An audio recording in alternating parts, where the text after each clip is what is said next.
Hello दोस्तों, कैसे हैं आप लोग। क्लास 8वीं के एक्सरसाइज 8.1 का तीसरा प्रश्न है।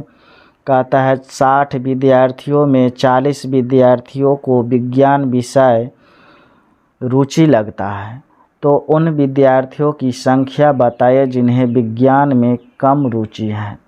देखिए, लिखेंगे हल,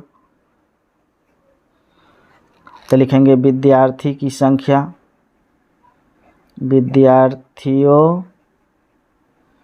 की संख्या 60 है। इसमें से 40% विद्यार्थी विज्ञान पढ़ने का इच्छुक रखता है। तो लिखेंगे विज्ञान पढ़ने वाले विद्यार्थियों की संख्या, लिखेंगे विज्ञान पढ़ने वाले विद्यार्थियों की संख्या। देखिए, हमारे पास कुल विद्यार्थी 60 है, गुने 60 का 40% विद्यार्थी क्या पढ़ता है, विज्ञान। तो 40 से गुना कर देंगे। अब प्रतिशत का मतलब होता है 100, तो बटा में 100 हो जाएगा। जैसे कि 40% है तो 40 बटा में 100। ये 0 से 0 कटा, ये 0 से 0 कटा, तो 6 चौक 24, कितना हो गया, 24 विद्यार्थी क्या पढ़ता है, विज्ञान पढ़ता है। तो पूछता है कि जिन्हें विज्ञान कम रुचि हो, यानी उस विद्यार्थी की संख्या ज्ञात कीजिए जो विज्ञान पढ़ने का इच्छुक नहीं रखता है। तो लिखेंगे उस विद्यार्थी की संख्या जो विज्ञान में कम रुचि रखते हैं। तो क्या करेंगे, टोटल विद्यार्थी हमारे पास कितना है, 60 विद्यार्थी है। 60 विद्यार्थी में से 40 विद्यार्थी क्या पढ़ता है, विज्ञान पढ़ता है। तो जो शेष बचेगा तो क्या होगा, जो विज्ञान नहीं पढ़ता है वो बचेगा। तो 24 घटा देंगे तो हो जाएगा 36 विद्यार्थी विज्ञान नहीं पढ़ता है। अब चौथा प्रश्न है, कहता है किसी परीक्षा में उत्तीर्ण होने के लिए एक विद्यार्थी को पूर्णांक के 33% अंक प्राप्त करने हैं। उसे 225 अंक मिले जो 33% से 6 अंक कम थे। बताइए परीक्षा का पूर्णांक क्या था। क्वेश्चन नंबर 4 लिखेंगे प्रश्न से, यानी प्रश्न से कहता है कि 33% का अर्थ हुआ, पहले लिखेंगे परीक्षा के पूर्णांक का 33%। देखिए 33% यानी 225 अंक प्राप्त करता है, और 6 नंबर से क्या होता है, वो फेल कर जाता है। 6 नंबर से फेल कर जाता है, तो इसका मतलब 6 नंबर जोड़ देंगे तो ये हो जाएगा 33% बराबर 231 अंक, यानी 33% यानी 231 नंबर लाता तो वो पास कर जाता, लेकिन लाया कितना, वो 225 नंबर, इसलिए 6 नंबर से फेल हो गया। तो पूछ रहा है कि उस विद्यालय में परीक्षा का पूर्णांक कितना था, यानी परीक्षा में कुल कितने अंकों का परीक्षा हुआ। तो 100% पर ले जाएंगे। तो पहले क्या करेंगे, 1% बराबर लिखेंगे, चूँकि 1% पूर्णांक बराबर, तो 1% पूर्णांक बराबर लिखेंगे 231, 33 से भाग दे देंगे, बटा में 33। परीक्षा का पूर्णांक यानी 100% बराबर क्या होगा?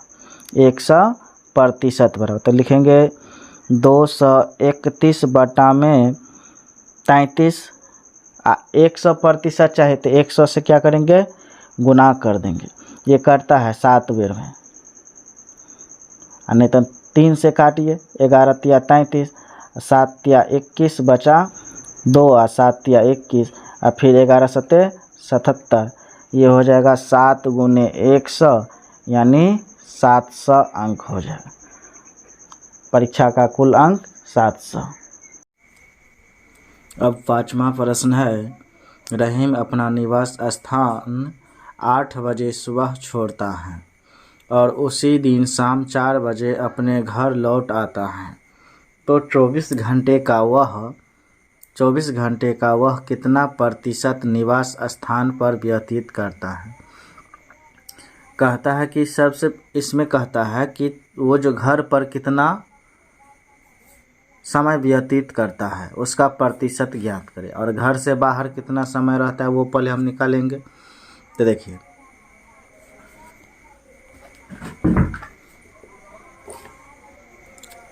हल लिखेंगे।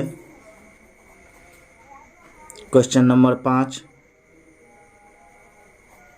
5 निवास स्थान से 8 बजे सुबह निकलता है। वह निवास स्थान से 8 बजे सुबह निकलता है। घर से बाहर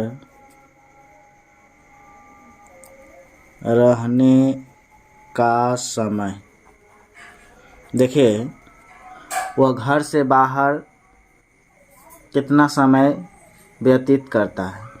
तो 8 बजे सुबह है, 8 से 8 के बाद 9 होगा, 10 होगा, 11 और 12, 4 घंटा इधर हो गया।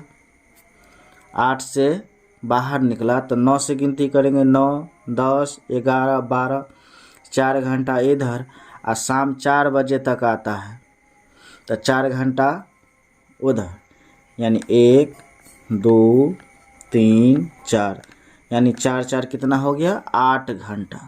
घर से बाहर वह कितना घंटा रहता है? 8 घंटा घर से बाहर रहता है।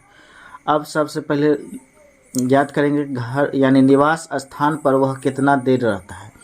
तो लिखेंगे घर पर रहने का समय, यानी घर पर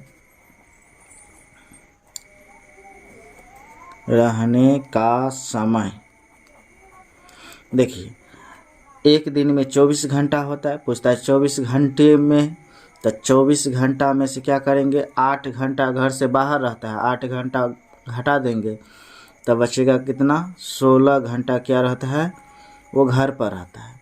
तो वही पूछता है कि कितना प्रतिशत निवास पर रहता है, यानी प्रतिशत पूछता है। प्रतिशत, घर पर वह कितना समय व्यतीत करता है। तो घर पर व्यतीत करता है कितना? तो 16 घंटा।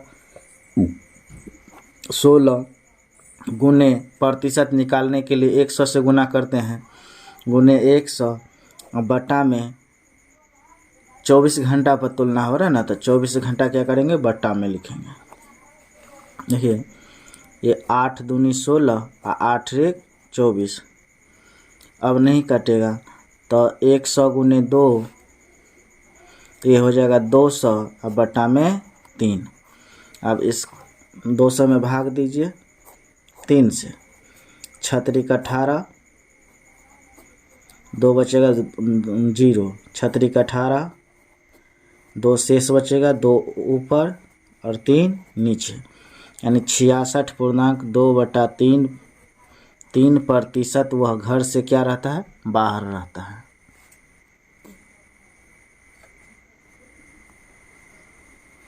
अब छठा प्रश्न है, पहली संख्या दूसरी संख्या से 20% अधिक है, तो दूसरी संख्या पहली संख्या से कितना प्रतिशत कम है। एक प्रश्न में कहता है कि पहली संख्या दूसरी से 20% अधिक है, यानी दूसरी संख्या जो है पहली से कम है, तो दूसरी संख्या मानेंगे। माना कि